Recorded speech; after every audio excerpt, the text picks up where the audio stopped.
ಇವಾಗ ನಾವು ರೈಲ್ವೆ ಸ್ಟೇಷನಿಂದ ಬಂತು ಅಂತ ಅಂದರೆ ಇಲ್ಲಿ ಟ್ಯಾಕ್ಸಿನಲ್ಲಿ ತಂದುಬಿಡ್ತಾನೆ. ಇದು ಪೋರ್ಟ್ ಅಂತ ಹೇಳ್ತಾ ಇದ್ದಾರೆ. ಪೋರ್ಟ್ ಎಲ್ಲ ರಿನಿವೇಷನ್ ಮಾಡ್ತಾ ಇದ್ದಾರೆ. ಇವಾಗ ನಾವು ನೋಡ್ತಾ ಇರೋ ಬೋಟ್ ಅದೇನೆ ನೋಡಿ, ಇದೇ ಬೋಟು ನಾವು ತಗೋತಾ ಇರೋದು.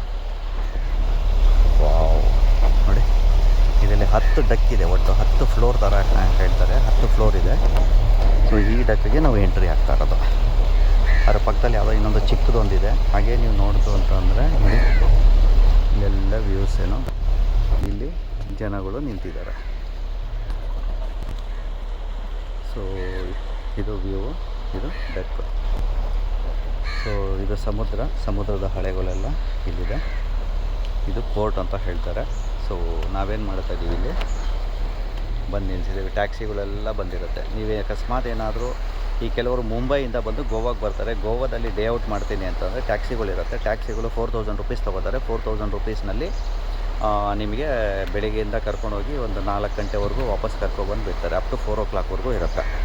So this is what the things. So ಗೋವಾದಲ್ಲಿ ಕೆಳಗಡೆ ಇಳಿದು ಒಂದು ಡೇ ಔಟ್ ಥರ ಒಂದು ಚಿಕ್ಕದೊಂದು ಟೂರ್ ಮಾಡಿಕೊಂಡು ವಾಪಸ್ಸು ಕ್ರೂಸ್ಗೆ ಬರ್ತಾರೆ.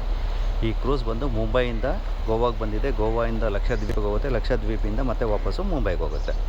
ಸೊ ಇದರದ್ದು ಪ್ಲ್ಯಾನ್ ಈ ಥರ ಇದೆ.